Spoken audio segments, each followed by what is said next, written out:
Hola, hola, ¿cómo están? Buenas noches, son las 11:01 ya de la noche. Hoy es el martes 23 de enero, yo soy Mijael Garrido-Leca y hoy día vamos a tener dos entrevistados de lujo. Vamos a conversar primero con Pedro Cateriano, que ya está con nosotros aquí en la mesa, sobre varios temas básicamente constitucionales y a raíz de lo que pasara en las últimas semanas del mes de diciembre con esta posible vacancia al presidente, vacancia en la que Pedro Cateriano tuvo una voz importante pues para enfrentarse a esta posibilidad con argumentos que ahora vamos a conversar, y luego vamos a conversar con el congresista Edwin Vergara, básicamente porque él está en la Comisión de Reconstrucción y aunque ustedes no lo crean, si es que no lo han visto todavía, se está desbordando el río Rímac en Chosica, cuando ni siquiera se había terminado de limpiar el desmadre que se generó por el niño costero el año pasado y ya estamos con otro desborde encima. Entonces creo que hay que revisar ahí cómo es que hemos no avanzado, creo que habría que decir. Pero eso lo dejamos para después. Comenzamos con Pedro Cateriano, que sé que hoy día además tenía un evento y que ha tenido la generosidad de acompañarnos, así que le agradezco mucho por la deferencia. Buenas noches, Pedro. ¿Cómo está? ¿Qué tal? Bien, felizmente. Bueno, hemos empezado un mes de enero complicado. Quizá esta visita del Papa, para los creyentes y para los no creyentes, ha sido un paréntesis, vamos así a decirlo. Pero un paréntesis que sí, que al terminar ha desnudado que seguimos con una tensión y una fricción tremenda. Sí. Y conversábamos antes de entrar al aire que a usted todavía le preocupa, y de hecho es una preocupación que tiene Asidero en ya un anuncio de nueva vacancia, que el Congreso vuelva a intentar vacar al presidente siguiendo este camino nuevo, digamos, porque nunca se había dado en la historia del Perú formalmente, ¿no? Porque con Billinghurst y con Rivagüero fue una cosa distinta. Con Fujimori, ¿no? Bueno, claro, Fujimori estaba en otro país, ¿no? La posibilidad de que se vuelva a vacar al presidente. Creo que esta actitud del Parlamento es una distorsión del sistema que establece la Constitución presidencialista o semipresidencial. Es absolutamente claro que el único funcionario público que no puede ser acusado constitucionalmente durante su mandato es el presidente de la República, salvo las excepciones que establece específicamente la Constitución: impedir el normal desarrollo de las elecciones, salir del país sin autorización del Congreso, etc. Entonces, los parlamentarios, o un sector importante del Parlamento, ha encontrado el mecanismo de la vacancia para suplir este proceso de acusación regular. Que es lo que ocurre en algunas democracias, y no es un proceso pues express, como se le dice ahora, que en 9 días te cargas al presidente de la República. No es así. Una acusación o un impeachment en los Estados Unidos implica un proceso largo de acusación, de derecho de defensa, es decir, de un debido proceso que garantice efectivamente ese procedimiento. Pero eso no existe en el Perú, no existe el procedimiento. Entonces, como no existe, la mayoría parlamentaria está interpretando la vacancia como un mecanismo para intentar destituir al presidente de la República. Para entenderlo, lo que usted plantea es que si es que uno interpreta la Constitución en los extremos completos del texto, el artículo 2 habla de una serie de derechos fundamentales que el Estado le confiere a todos los ciudadanos y que en su ausencia puede uno recurrir a medidas extraordinarias, ¿no? Habeas corpus, amparo, etc. Uno de estos derechos fundamentales es el derecho a la defensa, que se traduce en la tutela jurisdiccional efectiva y en el derecho al debido proceso. ¿Cree usted que esta posibilidad que el Congreso tiene, después hablamos del contexto en particular, pero constitucionalmente, de poder bajarse, como usted ha dicho, a un presidente en 9 días, atenta contra este derecho fundamental de cualquier ciudadano y del propio sistema republicano? Yo considero que es un golpe de Estado encubierto. Por eso mencioné que cuando intentaron vacar al presidente estábamos ante un golpe de Estado en marcha. Y no es algo que sostenga yo.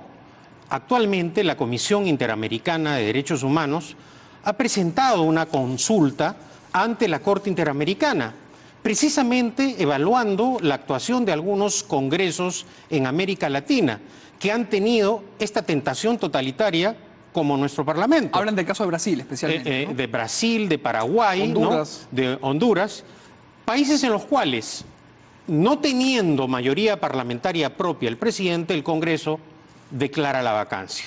Y hace esta consulta para que la Corte Interamericana interprete si estas acciones que llevan adelante los parlamentos se encuadran dentro de la Convención Interamericana de la cual formamos parte nosotros. Justo en pantalla tenemos esta solicitud de opinión consultiva que menciona Pedro Cateriano. Y la verdad es que a mí me parece que lo que usted hace diciendo esto es un gesto de alerta. Honradez, además intelectual, porque tengo entendido que usted defendió, como todos vimos, la no vacancia, pero que luego quedó bastante decepcionado por esta percepción de trueque que se sucedió días después de que se salvara, digamos, el régimen del presidente Kuczynski y el mandato. Sin embargo, está usted sustentando intelectualmente la posición posteriormente al indulto, sin que la desazón que le pueda haber generado el indulto altere sus argumentos iniciales, cosa que me parece a mí intelectualmente válido. Porque es sumamente grave para un país que se concrete un golpe de Estado. Y hay que atajar esta tentación totalitaria del fujimorismo y del sector aprista representado fundamentalmente por Alan García. Creo que hay que además mandar señales al exterior de que el Perú es un país civilizado. Nosotros pretendemos acceder a la OCDE, sin embargo ya hay declaraciones preocupantes de la presidenta del Consejo de Ministros prácticamente advirtiendo que va a desacatar la resolución o recomendación de la Corte Interamericana en el caso del indulto de parlamentarios. Entonces, acá de lo que se trata es de dar señales al exterior de que se va a respetar la Constitución. Si el señor Kuczynski ha cometido delitos, será investigado y acusado constitucionalmente al finalizar su mandato, como ha ocurrido con todos los expresidentes. Y en el fuero que corresponde, ¿no? Y en el fuero que corresponda, naturalmente. Cuando el expresidente Toledo o el expresidente García se vieron involucrados en escándalos, ¿a alguien se le ocurrió pedir la vacancia por incapacidad moral permanente? No. Este es un criterio político que ha tratado de impulsar el fujimorismo y cierto sector del aprismo con fines políticos partidarios. Pero en este momento lo que interesa es hacer un análisis y una interpretación de la Constitución. Porque de otro lado entraríamos a un terreno en el cual también se han lanzado apreciaciones constitucionales que carecen de fundamento. Es decir, el Congreso quiere destituir al presidente, o un sector importante del Congreso quiere destituir al presidente, pero si el presidente y sus vicepresidentes renuncian, no quiere ir a elecciones. Y es que hacen una interpretación particular de la Constitución. Ellos quieren que solo se produzcan elecciones presidenciales y vicepresidenciales. Yo hago la siguiente pregunta. Entonces, la Constitución que garantiza a los vicepresidentes postular al Congreso, ¿a qué Congreso podrían postular si los congresistas en esa situación pretenden mantenerse en el cargo? Entonces, la Constitución hay que interpretarla en su conjunto. El diseño constitucional no está establecido para realizar elecciones presidenciales en un momento y en otro las parlamentarias. Ahora, pasando a la otra orilla y tratando de darle la vuelta al argumento como un ejercicio dialéctico, quien interpreta la Constitución de manera literal podría decir, a ver, ¿cómo podría aquí haber un golpe de Estado si la Constitución aquí perfectamente faculta al Congreso para hacer exactamente lo que iba a hacer? Claro, yo entiendo que la Constitución y que el derecho no necesariamente debe interpretarse como dicta exactamente al milímetro la norma, y que a veces hay que tener interpretaciones pues un poco más amplias. Pero también hay juristas de primer nivel además que sostienen que la interpretación debe ser exacta a la letra. Entonces, bajo esa lógica se podría decir que no se puede configurar un golpe de Estado si es que el Congreso está actuando bajo los cánones que la propia Constitución le permite. Claro. ¿Qué es lo que desbarata la Corte? Pero igual leo la que además es algo que no solamente sostengo yo. Otros constitucionalistas también coinciden con mi punto de vista y a nivel internacional este asunto está siendo debatido precisamente por estas actitudes desmedidas de parlamentos, no solo del Congreso peruano, sino de parlamentos en otros países. Por esa razón creo que no es viable o no debería ser viable desde el punto de vista constitucional este nuevo intento de vacar al presidente de la República. Ahora, ahí nos enfrentamos con una paradoja, que es que la inviabilidad práctica del uso de este dispositivo legal pasa por una reforma, por una enmienda en la Constitución, ¿no? Así es. Habría que cambiar este artículo de la Constitución, enmendarlo a través de uno de los procesos que la propia Constitución recoge en sus últimos artículos. Pero ahí tenemos un problema, que es que difícilmente el Congreso, con una mayoría establecida, va a entregarle Claro. al presidente la posibilidad de navegar el resto del mandato sin tener la posibilidad de la amenaza, ¿no? Bueno, se dispararía al pie del Congreso. pero- No sé si el TC tendría en este caso que Bueno, actuar. en este caso, de producirse un nuevo intento de vacancia al presidente, el presidente de la República tiene la posibilidad de recurrir también a la Comisión Interamericana y a la Corte Interamericana.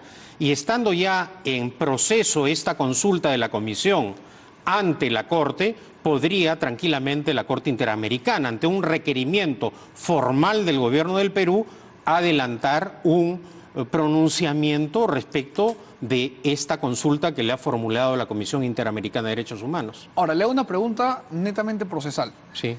La Comisión y la Corte podrían pronunciarse en caso de que el presidente se viera imbuido en un nuevo proceso de vacancia, correcto. Pero hemos empezado la conversación diciendo que el Congreso puede gatillar todo esto en 9 días. Bueno, eso es lo que intentó la vez pasada, ¿no? Ojalá no vuelva a En el caso acontecer. de que vuelva a darse, ¿en 9 días podría actuar la Corte? Bueno, hay dos caminos, ¿no es cierto? Uno, el de la Comisión Interamericana, en donde el presidente tiene derecho a hacer uso de todos los instrumentos legales para defender el sistema democrático y su investidura presidencial.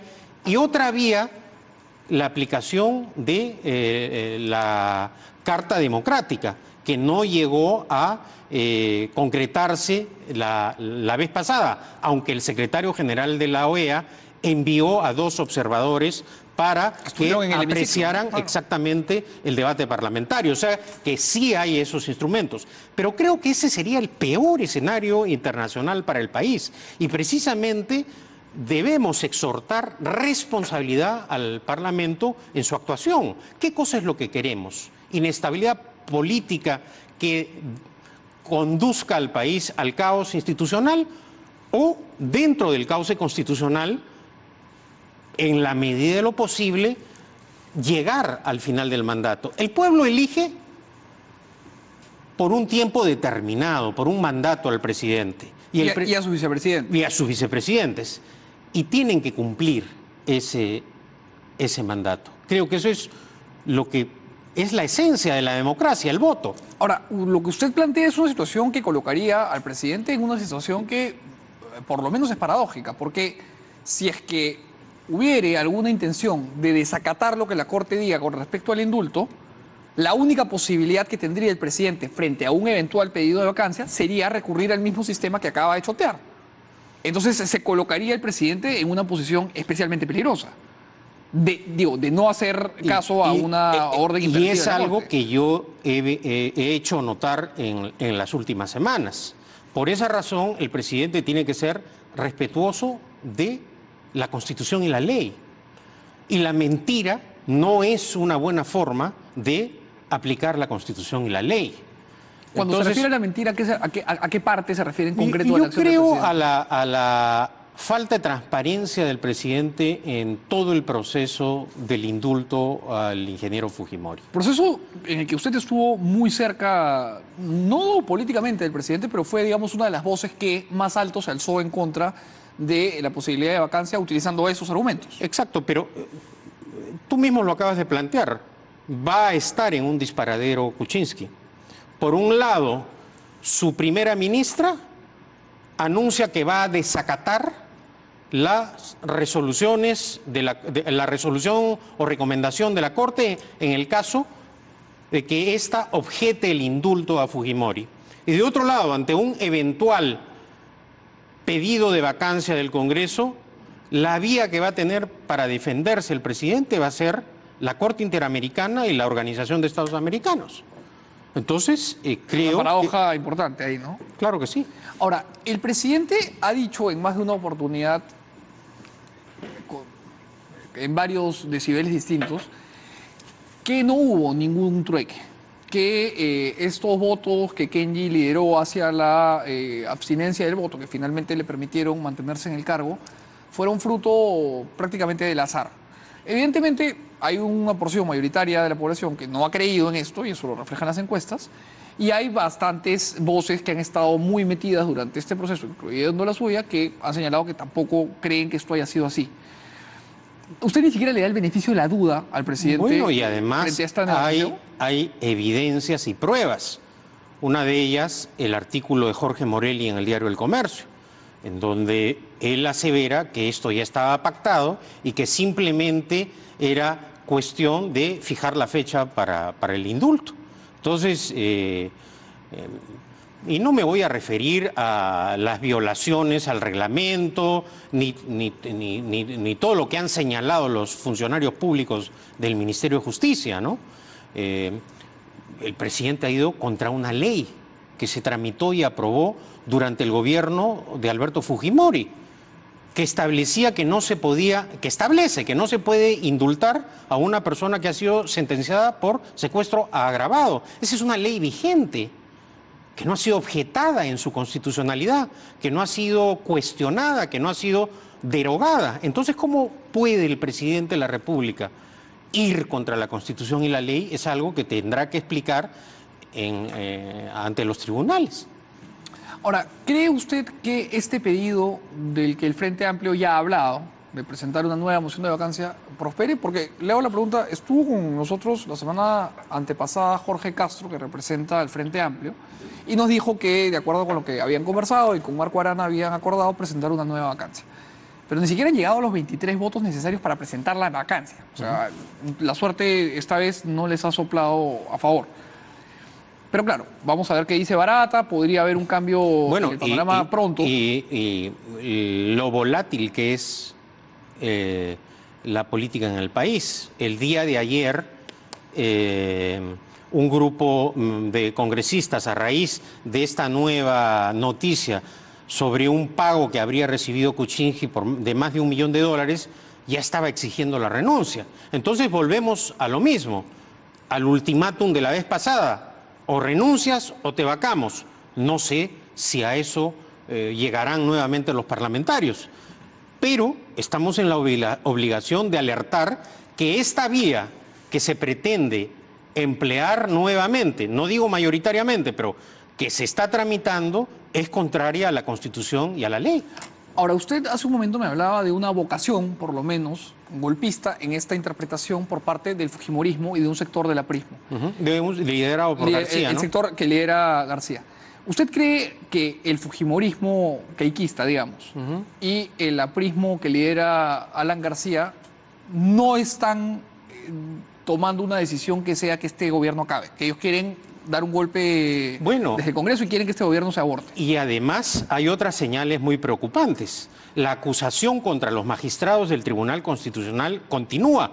Creo que el presidente del Congreso ha señalado que esto pasaría pronto a la Comisión Permanente. Es decir, también en este caso el Congreso va contra la Constitución. Es claro que los magistrados del Tribunal Constitucional, al igual que los congresistas, tienen inmunidad. No responden por sus actos ni por sus votos. No tienen responsabilidad penal, civil ni administrativa. No obstante, a la claridad de la Constitución, el Congreso pretende cargarse a los magistrados, por lo menos a uno de los magistrados del Tribunal Constitucional, y acusar a los otros. Esta es una situación sumamente grave. Y tampoco, simplemente por el momento está en la congeladora, la acusación constitucional contra el fiscal de la Nación.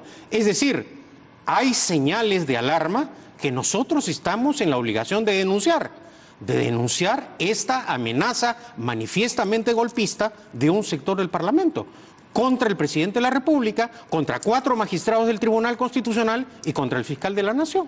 O sea, ¿estaría usted en condiciones de afirmar, al menos en teoría y con los hechos que hay sobre la mesa, que el fujimorismo y este sector del aprismo tienen una intención de dar un golpe utilizando este sistema procesal al presidente de la República? Sin ninguna duda. O sea, ¿usted cree que hay un golpe inminente gestándose, por lo no menos creo, en la forma? Pero ya hemos visto. Digo uno nuevo. Bueno, no digo que en la magnitud, pero sí hay señales preocupantes. En el caso de los magistrados del Tribunal Constitucional, creo que sí debemos preocuparnos de esta actitud asumida por un sector importante de congresistas, en donde ya hay otros congresistas también de Acción Popular y del Frente Amplio que están apoyando esta amenaza al orden constitucional de cargarse, o por lo menos acusar a 4 magistrados del Tribunal Constitucional y intentar destituir a uno de ellos. Ahora, le hago una pregunta, señor Cateriano. ¿Cree usted que esta crisis de diciembre, además, por supuesto, de poner luz sobre la miseria de nuestras instituciones, que son inexistentes, ha desnudado una serie de problemas constitucionales más allá de este asunto? Sí, claro que sí. Porque una de las cosas que a quienes íbamos cubriendo los hechos nos sorprendió, y lo he conversado con varios colegas, es que constantemente nos vimos en situaciones de, digamos, de estiramiento constitucional, en donde volteábamos a escuchar expertos y ni siquiera había una opinión clara sobre qué hacer aquí, ¿no? Porque claramente nuestra Constitución no estaba preparada, nuestro sistema no está preparado para extremos como este. ¿Qué hacemos? ¿Desde dónde la reformamos? Bueno, y además, una vez más se ha probado lo peligroso que es para el país contar con un parlamento unicameral, ¿no? Como la calentura política y la carencia de una Cámara como la de senadores, en ciertas circunstancias como la que hemos vivido en diciembre, ponen al país ante el peligro de una ruptura del orden constitucional. O sea, ¿usted cree que un Senado le daría un segundo aire a la discusión y un una espacio más de reflexión? actitud hacia el debate político más reflexivo, no tan en caliente, como lo vienen demostrando? Más aún cuando precisamente los líderes más notorios del Congreso no se caracterizan precisamente por su frialdad en el debate. De acuerdo. Ahora, ¿cómo hacemos para que se revierta esa situación en donde hay una, vamos a decir, asimetría en el sistema de pesos y contrapesos del sistema constitucional peruano antes de que volvamos a votar? ¿Qué nos salva de que volvamos a tener en 3 años y medio un Congreso con 75, no digamos de una bancada, de cualquier bancada? De este Congreso poco hay que esperar, ¿no? No hay la más mínima intención de modificar o variar la Constitución. Tendrá que ser tarea del siguiente Congreso. Pero la crisis por la que estamos atravesando en este momento está en manos de los fiscales y de los jueces. Ellos en este momento son los encargados de hacer la verdadera reforma y de preservar el orden constitucional. Ahora, ¿cree que otra de las figuras que se ha estirado, que se ha interpretado quijosamente en los últimos años ha sido la prisión preventiva? Bueno, lo ha dicho... Yo ya lo he señalado, la Comisión Interamericana también ha emitido una opinión. Creo que de la manera en que se están dictando las detenciones preventivas vulneran claramente la presunción de inocencia que garantiza la Constitución, el derecho de defensa y el debido proceso, ¿no? No es lo mismo defenderse en libertad que estando en prisión. Y en algunos casos transcurren los meses y los detenidos ni siquiera tienen acusación fiscal, como es el caso de Ollanta Humala y de su esposa, ¿no? Quiero conversar más sobre este tema con usted, pero le pido hacer una breve pausa y regresamos para desarrollarlo. Corte claro y regresamos. Hablábamos de las prisiones preventivas, de cómo se han utilizado últimamente, pero esto hacía yo la pregunta antes de ir al corte a la luz de las declaraciones que hemos conocido que dio Marcelo Odebrecht y que tanto El Comercio como IDL Reporteros ha publicado el día de hoy, que son declaraciones que vuelven a poner el ojo de la tormenta encima de nuestros políticos.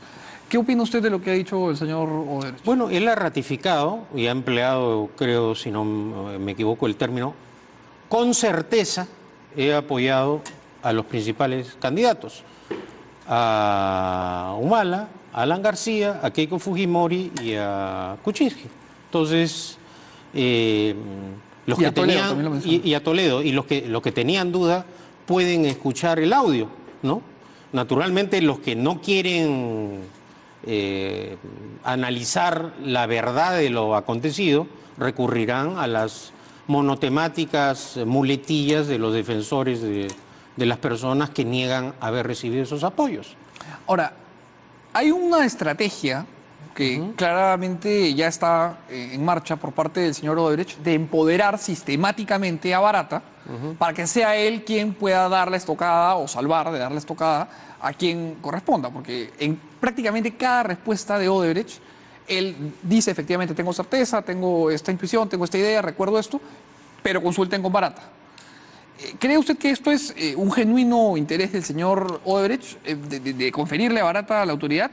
¿O lo que hay es más bien una estrategia de darle a Barata la posibilidad de comprar más tiempo y que Odebrecht pueda terminar de liquidar activos? Ahora, yo no sé si Barata va a rectificar a Marcelo Odebrecht, ¿no?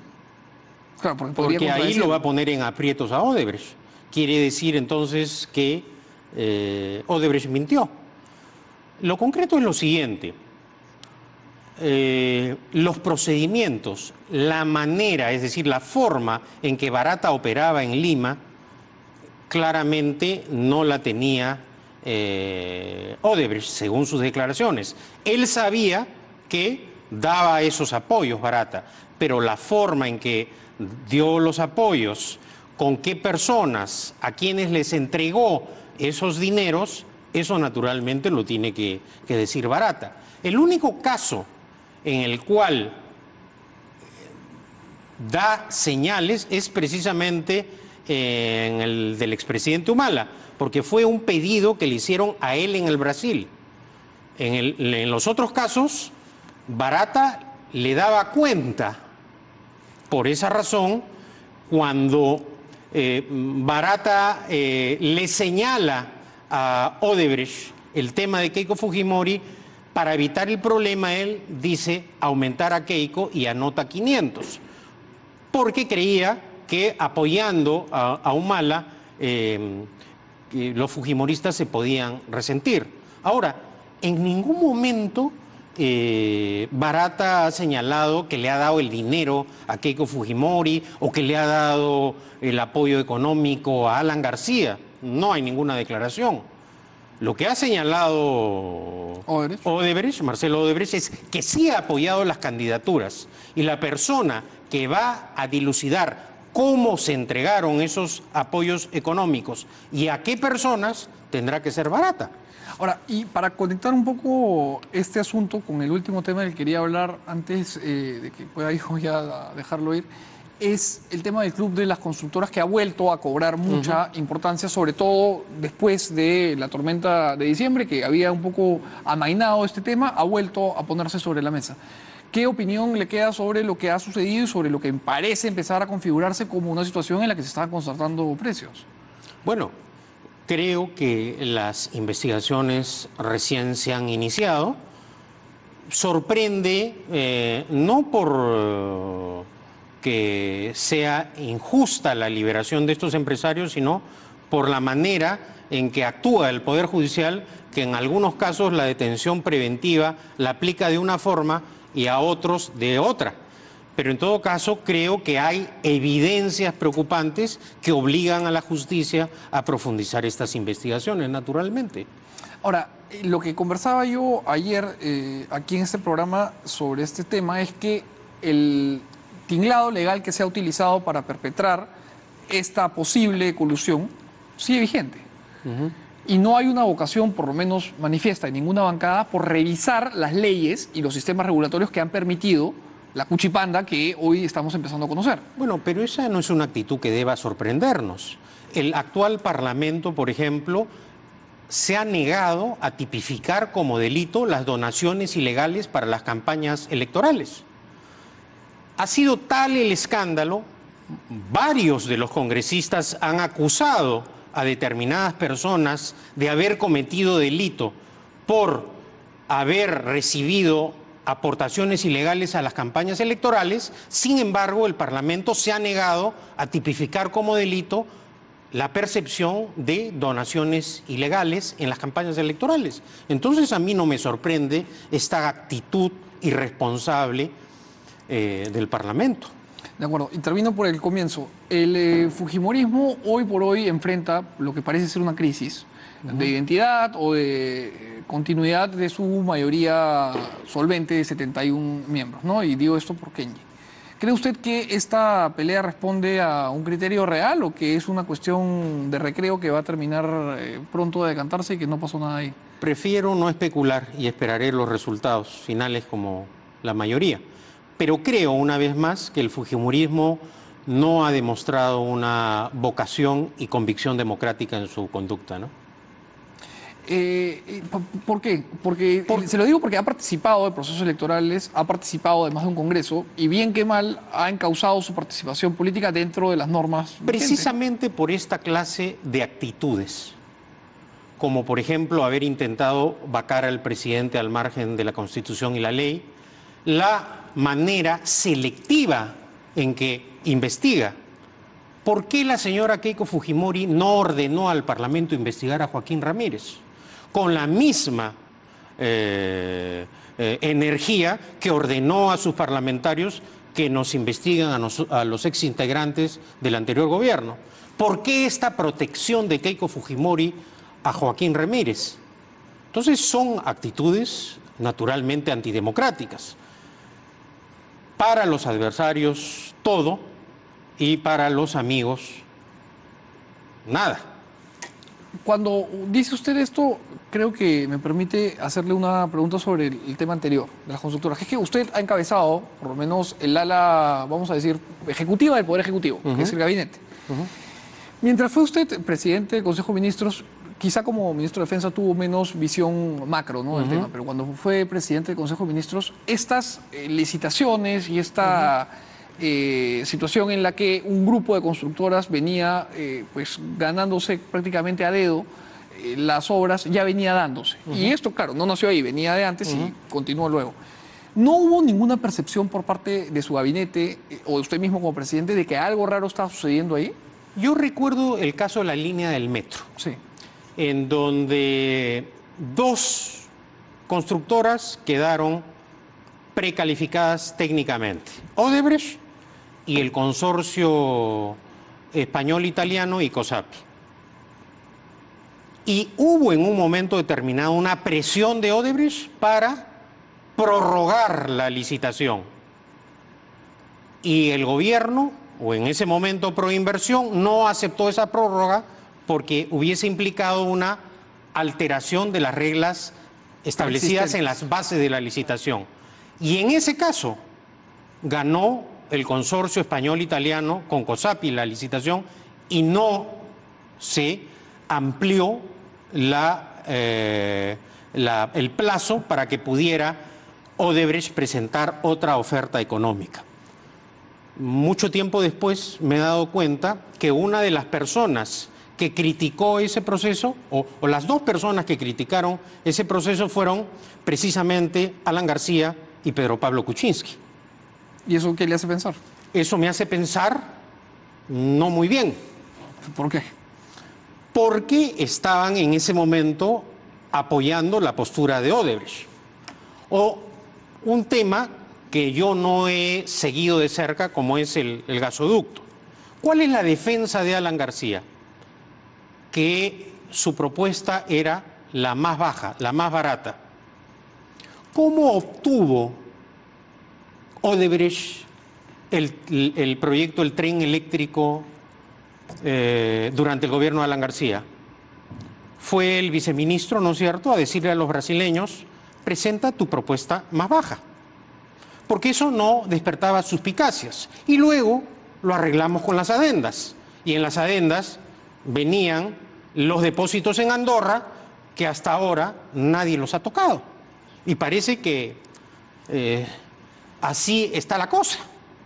Entonces, de esos casos uno se entera posteriormente. Pero esa defensa de que es la más barata, claro, la más barata porque esa era la técnica que algunos utilizaban, como no despertaba ninguna suspicacia, para luego lograr vía adendas subir, ¿no es cierto?, el costo de la obra, como ocurrió con el tren eléctrico y los sobornos durante el gobierno de Alan García. Ahora, la idea de presentar la oferta más barata tiene un sentido económico. Claro, si es que no se tergiversa, que es que se evita que el consumidor final reciba el incremento de precio a través del consumo, ¿no? Acá se ha metido una polilla a la conversación. Muy bien. Entonces, lo que usted me está diciendo es que tiene por lo menos la intuición de que en el gobierno de Alan García se utilizó esta idea de que se presente la oferta más baja. No tengo la... Intuición, he dicho. No, ya esto lo han confesado los propios brasileños en la investigación en Giro acá. O sea, ya es algo que está probado. Y los sobornos que recibieron los viceministros y funcionarios del gobierno de Alan García están debidamente acreditados en un banco en Andorra. O sea que acá hay evidencias y pruebas sólidas de corrupción en el proyecto del tren eléctrico en el segundo gobierno de Alan García. Eso con respecto al tren eléctrico, pero yo le hacía la pregunta con respecto a la línea 2, que es el tema del que usted me hablaba primero. Pero de todos modos, este uso pervertido, vamos a decir, de la ley y de la subasta presentando un monto bajo para luego generar un sobrecosto, se venía utilizando por el Club de las Constructoras desde antes. Y claro, yo me imagino que ahora, a la luz de la información que está sobre la mesa, usted puede mirar la información que conoció de manera privilegiada siendo primer ministro y no solamente encontrar esta coincidencia que me ha mencionado, sino ver alguna serie de hechos que pueden despertar suspicacia. Lo que pasa es que hace algunos días también el propio ministro Carlos Paredes ha declarado, ¿no?, que mientras él fue ministro no recibió ninguna denuncia. Cuando yo ocupé el cargo de presidente del Consejo de Ministros, veía un manejo macro del gobierno. Naturalmente, los ministros responsables tienen la información detallada de lo que ocurría en cada uno de sus sectores. En ese momento no se produjo ninguna denuncia que hubiese ameritado, naturalmente, la acción de parte del gobierno, que yo no tengo la menor duda hubiese sido la de denunciar un hecho ilícito si hubiese acontecido, ¿no? Claro, porque mucho se ha hablado y se ha estado conversando sobre la asignación de obras desde el MTC, pero no es el MTC el único ministerio que ejecutaba presupuesto para construir, ¿no? Así es. Y además vemos que muchas de las denuncias están involucrados también gobiernos regionales, ¿no? El gobierno regional del Callao y otros gobiernos regionales. El tema es que hasta ahorita esas mismas empresas siguen licitando. Sí, y el Parlamento no ha tomado ninguna medida legislativa, como lo señalas, para variar la condición jurídica de las contrataciones. Y si ese sistema de contratación con el gobierno central sigue pervertido, en los gobiernos regionales la situación es absolutamente trágica porque ni siquiera nos enteramos. Digo, las autoridades centrales aquí en Lima, el sistema sigue pervirtiéndose. Lo que pasa es que esa debería ser una tarea de la Contraloría General de la República y también del Parlamento. No hay que olvidar que los funcionarios públicos que no dan cuenta de sus actos al Parlamento son los gobernadores regionales. Si uno se da cuenta y revisa las citaciones, por ejemplo, a la Comisión de Fiscalización de los gobernadores regionales, casi ni concurren al Parlamento, y es porque la visión o el objetivo del Parlamento ha estado más centrado o dirigido hacia el gobierno central y no a los gobiernos regionales o municipales. Lo que es terrible porque hoy por hoy los gobiernos regionales ejecutan buena parte del presupuesto. Claro que sí, y hay sectores en los cuales se produjo una transferencia de competencias que hacen que hoy día manejen una importante cantidad de recursos. Bien, ha sido un gusto conversar con usted. Muchísimas gracias por su presencia. Son las 11:41, que cómo se pasó el tiempo. Y gracias por estar aquí. Hacemos un corte y regresamos.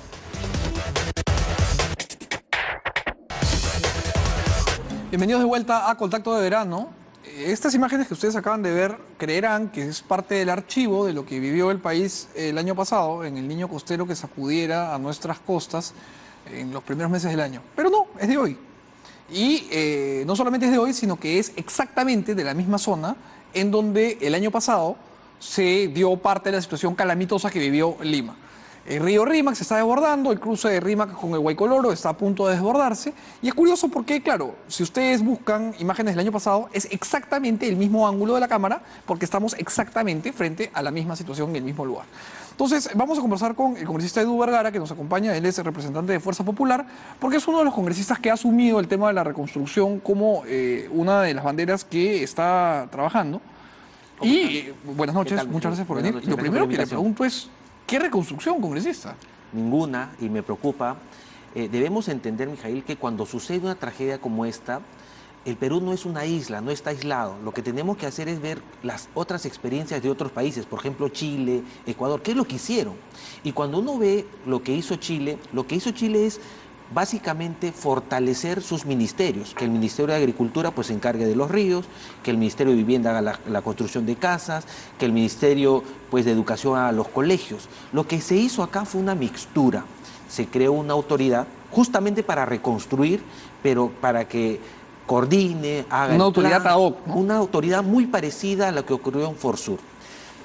Nosotros no estuvimos de acuerdo cuando se planteó esto. Sin embargo, el Congreso de la República le ha dado todas las herramientas, pues le ha dado la ley en tiempo récord de 24 horas, le ha dado todos los medicamentos, le ha dado el presupuesto, cerca de 25.000 millones de soles, que es más o menos así como el presupuesto en educación de todo un año. ¿Y cuánto se ha ejecutado de ese presupuesto? Muy poco, muy poco. ¿Sabe más o menos debe ser un 10 o 15%. 10%. Así es. Pero cuando vemos estas imágenes sobre sitios donde ya se había advertido que la reconstrucción tiene básicamente 3 etapas. Prevención, que es hacerle mantenimiento, crearle pues... Es claramente lo que no hemos hecho. Lo que no hemos hecho, crearle pues el cauce del río, descolmatar las mallas geodinámicas que están en Chosica. Chosica, podrás recordar que todos los años tenemos las mismas tragedias por los mismos lugares. Lo siguiente que tenemos que hacer es reasentar. Lo que es hay que reubicar a estas familias que viven en zonas no mitigables, zonas que aunque hagas lo que hagas, pues siempre van a estar vulneradas, en sitios vulnerables, para ubicarlas. Y lo otro hay que reconstruir. ¿Qué hemos hecho hasta ahora? Absolutamente Pregunta nada. sobre el segundo tema que me parece fundamental. ¿Tenemos idea, o tiene el Estado en alguna de sus estamentos, idea de cuántas familias viven en zonas cuyo riesgo no se puede mitigar? Las casas que se han destruido, a las que se les va a construir nuevamente, son algo así como 48.000 casas. En Lima hay como 1.200 casas. Yo creo que son más, porque desde el inicio hubo un problema. El problema era el empadronamiento de las familias. Muchas de las familias, cuando nosotros empezamos a visitar estas zonas, muchas de las familias no estaban en el padrón. Y me preguntaban, congresista, ¿a mí me corresponde el bono para construir nuevamente mi casa, para reubicar? ¿Y la ausencia del padrón era porque no tenían título de propiedad, o eran simplemente posesionarios? ¿Por qué no estaban ahí? Porque había una superposición de instituciones. Por un lado lo tenía que hacer el gobierno local, por otro lado lo tenía que hacer COFOPRI, y al final pues había una serie de instituciones y no lo tenían claro. De hecho, el plan no es tan claro. El plan lo que dice es, oye, la primera opción para reconstruir es el gobierno local, luego va el gobierno regional y finalmente, si ninguno de los dos lo puede hacer, lo tiene que hacer la autoridad de reconstrucción para la cual se ha creado. Ninguna funciona. Para darte un ejemplo, en el río Guaycoloro, que es un tramo así como de 30 kilómetros, una parte lo va a hacer el gobierno municipal de Lima, la alcaldía de Lima.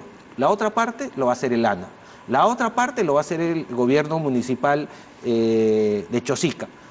En un tramo como ese, muchas instituciones, una parte lo va a hacer el ANA y la otra parte lo va a hacer el Ministerio de Agricultura.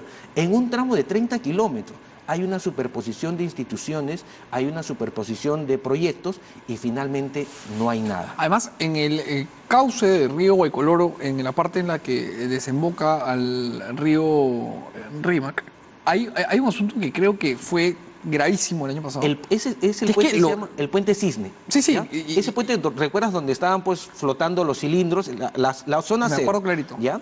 Esta zona, ¿qué pasó? El puente cuando se instaló al revés. Las columnas iban al revés y por ende el cauce del río era más angosto en esa zona. Entonces, la pregunta lógica es, oye, ¿para qué vamos a descolmatar si tienes un cuello de botella en este puente? Lo más lógico es pues nos tratemos este puente. Hemos tenido cerca de 25 reuniones con el alcalde, con los señores de Lana, con los señores de la reconstrucción, con las dos autoridades, Pablo de la Flor y luego el señor Edgar Quispe, y finalmente le han dado este tramo, luego de un año, le han dado para que este puente lo haga la Municipalidad de Lima. Pero ¿cómo es así que después de un año estamos viviendo estas imágenes? Lo que hemos hecho una propuesta, Mijail, era, si necesitamos una medida urgente, si necesitamos personal que tenga, personal preparado, que tenga un área de ingeniería y que tenga una línea de mando, ¿cuál es la institución que tiene personal ya, inmediato? El Ejército. Necesitamos sacar al Ejército ante estos hechos. No para que construyan las casas, pero sí puede hacer un mantenimiento, hacer los diques de contención, sí puede hacer una descolmatación en las mallas geodinámicas en Chosica. Tenemos una zona que se llama Carosi, hoy día he estado ahí. En Carosi tiene 4 mallas. Las mallas son pues muros de contención ante la caída de piedras, pues evita que esas piedras lleguen a los hogares. Y lo que hacen es, dejan que solo discurra agua. No, se mantiene. Hay una malla que llega a las piedras y se cae. Por eso solo ya queda agua. Entonces lo que solo pasa y barro, ¿no? Así es. Un poquito de barro y agua. Entonces lo que tenemos que hacer es descolmatar, pero esa descolmatación tienen que hacer a mano. No hay máquina que llegue a esta altura del cerro, de esta quebrada. ¿Por qué no metemos al Ejército para que haga ese trabajo? O sea, necesitamos hacer una medida extraordinaria. Nuestro Ejército, gracias a Dios, no tenemos guerras, por lo pronto una guerra externa, pues usemos ese personal. Yo hablé con el ministro Nieto en su oportunidad y me dijo que tenía 10.000 personas para que salgan inmediatamente a reconstruir. ¿Y por qué no se ha hecho? No se ha hecho.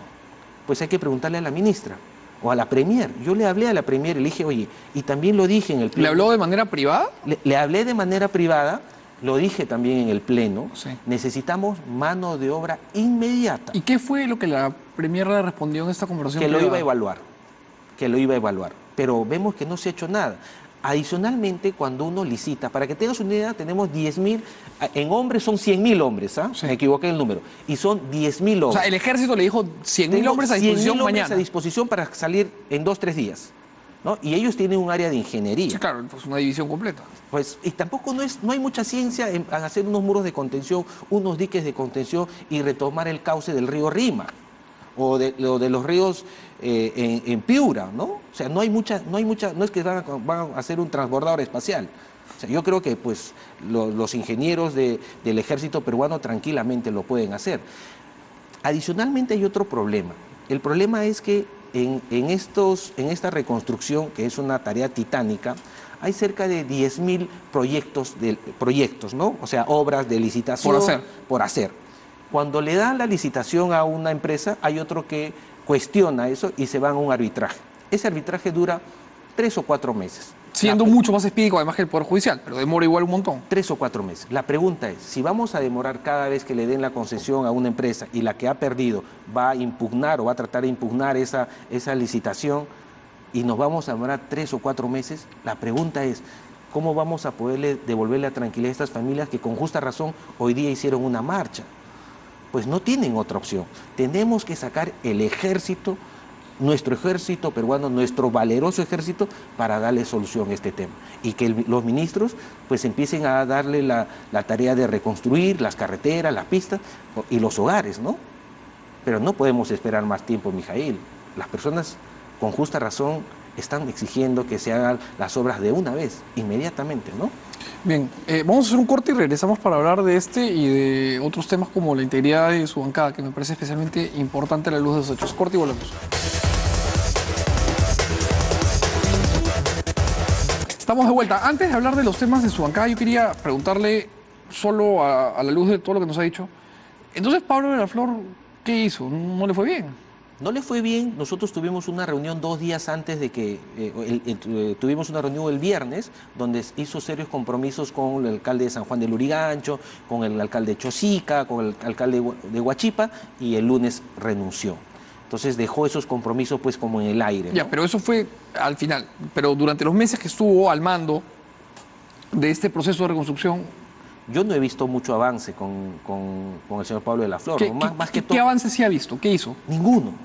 O sea, realmente sí, obra concreta, que es lo que necesitan las familias, ninguno. No he visto ustedes me están diciendo que Pablo de la Flor no hizo nada. Yo lo que pienso, por ejemplo, cuando le pregunté a Pablo de la Flor si él había participado en el plan y me dijo que no. ¿Cómo sí puedes liderar un plan que tú no has participado en pensar ese plan? Hay un desorden Entonces, ¿cree usted que enorme. fue un error del gobierno haber designado a Pablo de la Flor, por lo menos en esas circunstancias? Yo lo que hubiera hecho es traerme una empresa de primer nivel para que nos ordene estos proyectos, ¿no?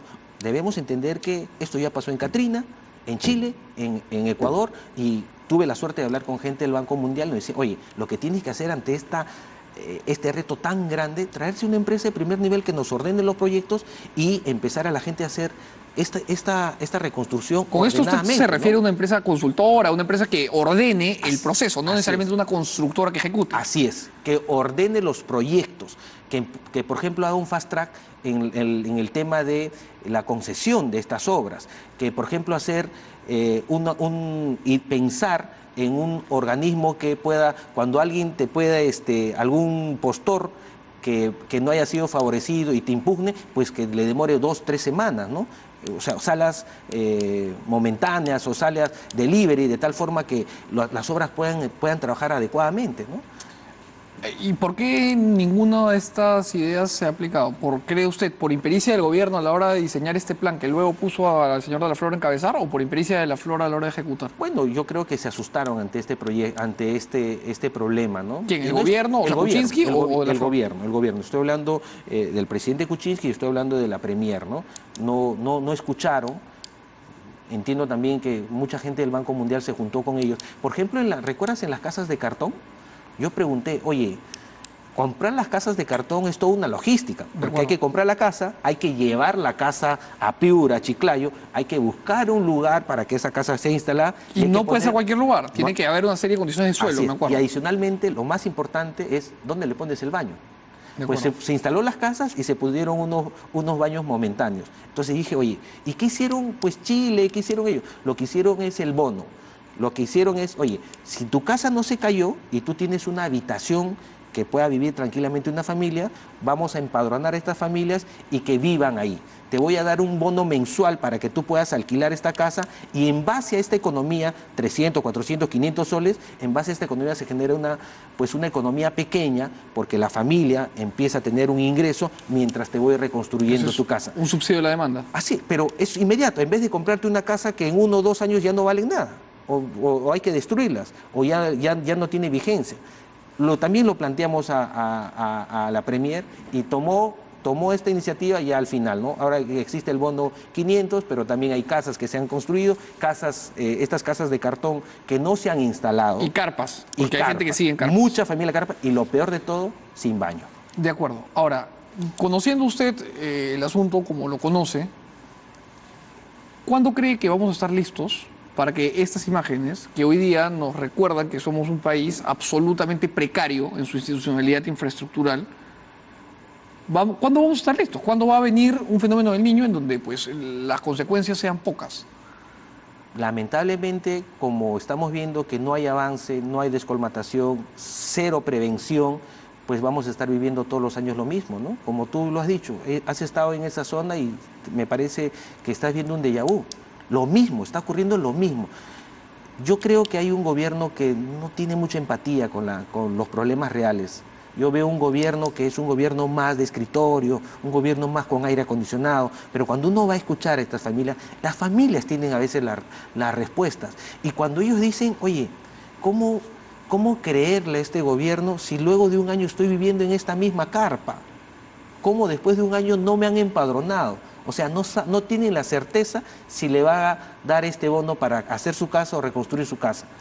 Pues no se ha hecho nada. Adicionalmente, no se ha reubicado a las familias, o sea, no se ha buscado terrenos para la reubicación. Se llama asentamiento, reasentamiento. Son reasentamientos de familias completas. O sea, lo que quiero decir es, oye, si hay toda una comunidad y se tiene que reasentar toda la familia más tu colegio y tu mercado. Como Sí. lo que han hecho en Chile. No hay que inventar la pólvora. Hay que empezar a ver experiencias de otros países y aplicarlas acá con nuestra tradición, con nuestra idiosincrasia, con nuestras experiencias. Pero no podemos tener un nuevo Forsur, ¿no? No me parece adecuado. Bien, congresista, la verdad es que nos deja usted con un panorama igual de desolador que estas imágenes con las que hemos empezado, que no hacen más que recordarnos pues que estamos desnudos frente a los embates de la naturaleza. Eso ha sido todo por hoy, nos vemos mañana a las 11 de la noche, espero que con mejores noticias. Muchas gracias, congresista, por habernos acompañado. Buenas noches.